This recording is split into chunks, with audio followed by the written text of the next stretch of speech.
Hi everyone, Shafiq here. Now that you know why testing your key business assumptions related to pricing is essential, we're going to pivot to answering questions submitted by founders like yourself. But before we do, I want to remind you to subscribe to our YouTube channel as well as click on the notification bell somewhere here so you can gain immediate access to our latest episodes. All right, hey Steven, are you ready with your first question? Yes. Hey, Shafiq. I got our first question right here. And let's see. Our first question comes from a new entrepreneur who has been in several startups. And according to the notes, this person has mostly been a technical lead role up until this point. So let's jump to it. Her question is, do I really have to prove out pricing for my solution? My initial version is pretty similar to an already established product. Can I just plan to charge the same amount as my competitor for now, so I can focus on other parts of my startup? Okay. All right, where to begin? So let's see. Okay, so first off, if your product is just like an already existing product and they're established, by which I assume you mean they have a brand value and you're just starting out, why would anyone risk buying from an unproven startup like yours when they can already get the same exact product from a trusted and proven established player? So Steven already mentioned the example of Oiketel iPhone clone. They could not even come close to the same price as Apple and get sales. One of the biggest mistakes founders make is that they believe in the fields of dream theory of products. If they build it, then customers would magically show up and be willing to pay whatever price the founder wanted to charge. Well, and Steven, I know you're going to hate this, we're not in Harry Potter land, and magic is not real. And the market physics are alive and still working, which means you have to make a value argument. You will not be considered a viable alternative unless you can make a clear value argument. And I'm sorry, but Me Too products, they just don't, that's not the answer. So yes, you will have to test out the price, and you will likely discover that you cannot get any conversions as long as the price is anywhere close to the established player. So unless you have a way of delivering the solution for a much cheaper price and you figured out how to lower cost, then of course that would be the value prop you're making. You're saying get the same solution for a whole lot less money, right? But so you can't get the same price with a Me Too product. Now on the other hand, maybe what you're really saying is my product is exactly like the established player, but it does more. It's got better qualities, more durable, or it's a little faster, right? And that's why I can charge more. So there is a differentiator. Or more importantly, you have a sustainable advantage, like you combine a lot of other things that you have to buy with these incumbent, and combine that to finally solve the customer's problem. And in yours, they just have to buy your product. So if all those are true, then yes, you could probably charge the same thing, but you will still have to run the pricing experiment to figure that out. And if you don't run it, then what will happen is that you might be leaving money on the table, or you may be building an inappropriately sized product. So Steven, does that help? Does that you want to add anything to that? Yeah. So first off, Shafiq, if you're gonna say magic is not real, I want to point out two things. One, how in the world did that notification bell show up next to you when you ask people to subscribe to our YouTube channel? Magic. And if you're going to talk about magic not existing, at least please let somebody know in advance, because I think it's a little bit scary to talk about. Steven, I Now, didn't say the other thing Santa I'll didn't say, exist. Shafiq, is that when you really think about it, I can kind of understand why the founder for this first question would want to work on other parts of our business by taking a shortcut. It seems sensible. However, I think she's probably overestimating the effort involved in proving out her initial product pricing during market validation. This is why thinking about where startup phase you're in is really important, because it's easy to kind of get caught up in the end point and not realizing that actually it's not a lot of effort to prove out initial pricing. Matter of fact, initial pricing will be determined fairly quickly when she runs her sales conversion experiments. And for that matter, one of the benefits of running those sales conversion experiments would be that she's confident that her sales funnel is working before she attempts to automate her customer acquisition process. So you really can't skip that part of it. Okay, we got our next question here, Shafiq. Oh, hey, this one comes from someone who's attended our meetups, which is really very cool. Of course, I'm going to say this on behalf of Shafiq. We miss seeing all y'all in person, and we hope that we can all be together again soon, and we hope y'all are all well through all this challenging time. Okay, so this founder's question is, thanks for putting these workshops online. I have attended many of your in-person workshops and love the tools you guys share.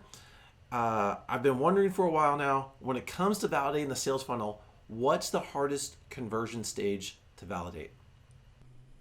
Oh, that's a really good question. It's almost like a discovery question. So in our experience, so going back to the workshop, Stephen, I think you covered, if I recall correctly, you covered the buyer's journey. And so in our experience, founders for some reason have a real hard time discussing alternative ways of solving the problem. So in your sales funnel, you have to take the buyer through all the alternatives and help them understand why your solution is way better than all other existing solutions or all other existing alternatives.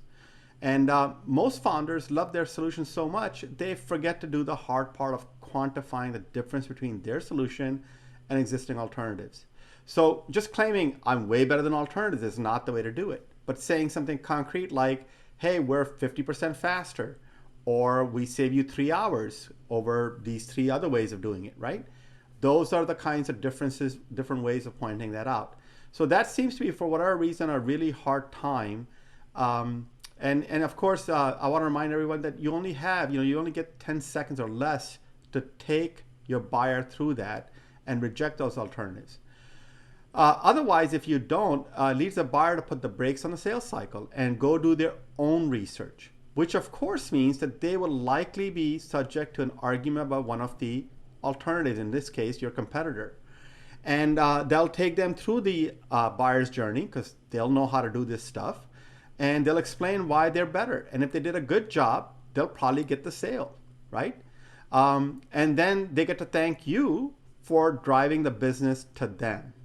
So you only get one shot, and if you lose a customer, they go away, the chances that you recover from that are really low unless the competition is just incompetent, which in today's hypermarket, we know they're not. So that's why you have to take your customer through all the alternatives and make sure what you're telling them is accurate, self-evident truth, and you can't hand wave your way through it. You have to explain to them why you're better, which of course sometimes founders have a hard time doing because they haven't created a better solution than existing alternatives. So they assume that if they don't bring it up, the customer will simply not know. But customers always figure it out. You can't count on your customer being ignorant or fooling them. That's not a strategy, not in the lean methodology.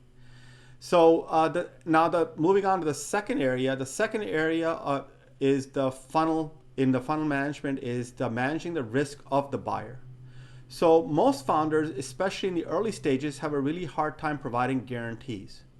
And obviously that assumes that one of the easiest way of managing risk is to be able to provide a guarantee on your product, to stand behind what you're selling them, right? You're going to return their money if it doesn't work out. They get stuck wondering how, so the reason founders have a hard time providing guarantees, they get stuck wondering how they can afford to return the customer's money in the early days. You should never spend your customer's money or count on it, especially in the market validation or in the repeated sales and delivery phase. Remember, you're trying to get those 100 customers to really help you rapidly improve your products so they start to love it, right? And when you got 100 customers who are extremely satisfied and they've adopted the product and they're using it, then you don't have to worry about returning their money. They love it, they're not going to want their money back. It's only when they're not satisfied do you have to be concerned. So until you've managed to get at least 100 customers extremely happy, you don't want to go ahead and spend that money, right? And the reason is because it just takes way too much energy to worry about handling pissed off customers and figuring out whose fault it is. You're much better off moving on, returning the money and moving on and learning what went wrong with your product from that failure. Spending energy trying to keep the money will only keep you from spending the same energy on improving your product so that specific failure does not occur in the future. Steven, would you like adding to that one? Those are some real pearls you're laying down there. So, frankly, I just want to echo what you said about managing your customer's risk. For that matter, I couldn't say it any better. So I just want founders to really think about the value of trust and reputation when starting out. That goodwill has a lot of future importance to your growth. So you need to be sure to treat your initial customers really well and recognize that customer disappointment that may come from those early adopters experiencing the initial version of your product, that's going to go away as you learn how to deliver a better and better solution. All right, last question here, Shafiq. This comes from a non-technical founder who's trying to get their initial version of their website built. And her question is, I'm just getting started with market validation and I created my first landing page. It looks horrible. And Shafiq, horrible is in bold font and all caps. So this founder is not happy with where she's at. So she also writes, I heard from friends that there are a lot of good resources on Fiverr to get my landing page built. Do you guys have any advice on the best way to find the right Fiverr resource to fix my landing page? Okay, so that's one of those pretty questions. So how do I make my product look nice? So I'm gonna, so Stephen, like I think we have a saying, right? Can you put up that slide that shows the order in which you should think about refining your solution? Okay, great. All right, so as you can see, the first you should be focused on making it work, then make it easy, then make it fast, and then finally make it pretty. So to answer the question, since our founder here is in market validation phase, their only concern is how to make it work. So when they say the word horrible, I'm going to assume what they mean is that they're really saying it does not work. In other words, when somebody lands there, they're just confused, right? They can't tell what to do. So in which case, they're not able to convey the problem, the solution, and the value prop clearly enough that they need a Fiverr resource to help them convey that so they can get the buyer, they can take the buyer through the buyer's journey. Now, about using Fiverr resources, Fiverr makes it really easy to preview the work of their providers. My advice is that be very clear in what you want. Remember, don't expect the designer to write the landing page copy. That's your job. And if you want help writing copy, then treat that as a separate Fiverr project. Once you like the landing page copy and it's clearly taking the buyer through the buyer's journey, then you may be ready to have the designer organize and present that in a coherent manner on your landing page. Also, it'll help if you can find a designer who's built landing pages for similar products as yours. So like if you're trying to sell software, find somebody who's built software landing pages for software. If you got a consumer packaged good one, then make sure you find somebody who's done consumer packaged goods. And then we also recommend using certain types of, so when you hire the Fiverr resources, make sure you're using some off-the-shelf landing page tools like Squarespace, Wix, or GoDaddy, because then it's easy for you to be able to run your experiments fast. You can get the Fiverr resources to work directly in those sites and create the landing page. You can check it out, then you can make it turn live. And more importantly, when you have to make a change, you don't have to go keep going back to the Fiverr resource. You can quickly make changes and try A/B versions yourself. So my view would be, in summary, basically make sure you're splitting the Fiverr job in the appropriate way. You're not getting a designer to do copy, and you're not getting a copy editor to do design work. Split it up as two separate Fiverr jobs, and then make sure you're using off-the-shelf tools to create your landing pages and are not trying to do something where you're hand coding all that stuff so you can't make changes real easy unless you're well versed in that stuff, and then it might be okay. But even then, you're not going to get what Squarespace, Wix, or GoDaddy website does, which is it's mobile friendly, it can handle all different formats and automatically handles all that back-end wiring stuff, and you don't have to screw around with that. So I would continue using those even if you're well versed. Steven, you want to add anything to that one? That's great, Shafiq.